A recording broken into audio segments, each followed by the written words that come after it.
नमो बुद्धाय, जय भीम साथियों। एक तरफ तो पूरा विश्व आज कोरोना महामारी से जूझ रहा है और दूसरी तरफ इस भारत देश में लॉकडाउन लगा हुआ है, लेकिन बहुजनों पर होने वाले अत्याचारों पर कोई कमी नहीं आ रही। उन पर होने वाले शोषण में कोई लॉकडाउन नहीं लगा हुआ है। अभी हाल ही की घटना है कि लखनऊ में 3 बहुजन समाज के लोग मंदिरों में गए और पूजा पाठ जैसे ही वहाँ करने लगे तो उनके साथ मार पिटाई की गई। उनके गले में जूते चप्पलों की माला डालकर उन्हें पूरे गांव में घुमाया गया।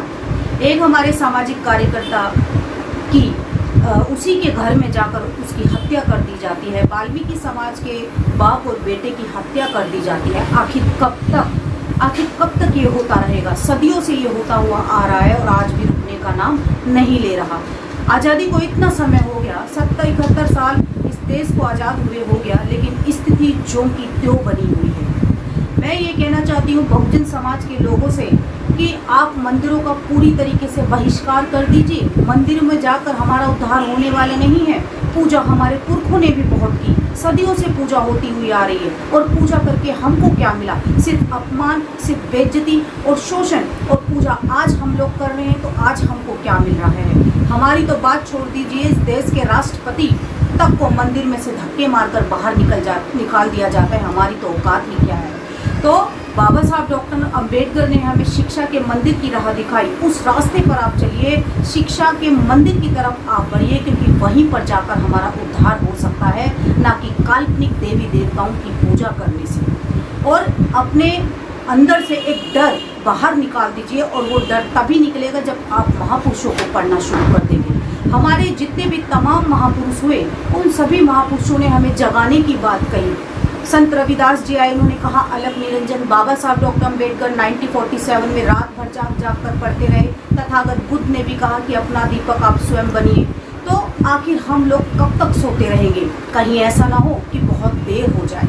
तो अब हमें जागने की ज़रूरत है। आप विद्यालयों की तरफ रुख कीजिए, शिक्षा ग्रहण कीजिए, जागरूक होइए, अपने हक अधिकारों को पाने के लिए संघर्ष कीजिए, ना कि मंदिरों में जाकर हमारा उद्धार होने वाला है।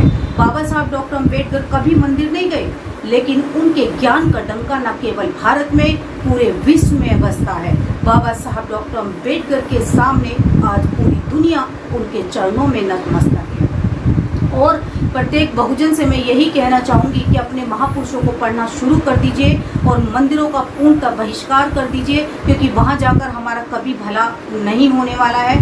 अब हमारा अगर भला होगा तो वो सिर्फ और सिर्फ महापुरुषों के बताए रास्ते से होगा, क्योंकि अभी तक हमने महापुरुषों के बताए रास्ते पर चलना शुरू नहीं किया। क्योंकि आदा उदल ने कहा कि जो ना माने बड़ों की सीख, लेकर ठुकरा मांगे भी। और बड़े हो गए हमारे महापुरुष और आज तक हमने उनका कहना नहीं माना, और इसीलिए आज दुर्गति हो रही है। इसी तरीके से दुर्गति होती रहेगी यदि आप भी नहीं सोचते, यदि आप भी नहीं जागते। कहीं ऐसा ना हो कि हमारी जो आने वाली पीढ़ियां हैं वो गुलाम बन जाए, और उसका जिम्मेदार कोई और नहीं, उसके जिम्मेदार हम खुद हैं। क्योंकि बाबा साहब डॉक्टर अंबेडकर ने हमें सब कुछ दिया, सही रास्ता वो दिखा करके गए, लेकिन उस रास्ते पर चलना या ना चलना ये हमारी जिम्मेदारी बनती है।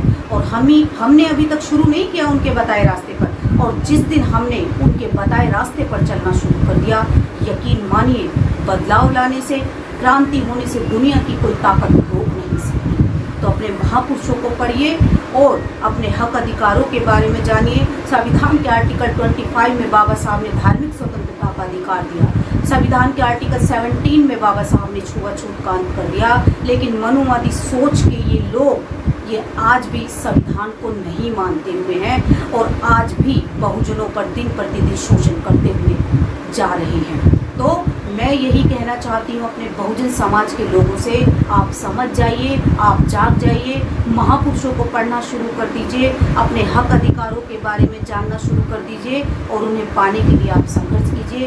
तभी हमारा विकास हो सकता है, तभी हमारा उद्धार हो सकता है। इसी के साथ मैं अपनी वाणी को विराम देती हूँ। आप सभी को मेरा नमो बुद्धाय, जय भीम।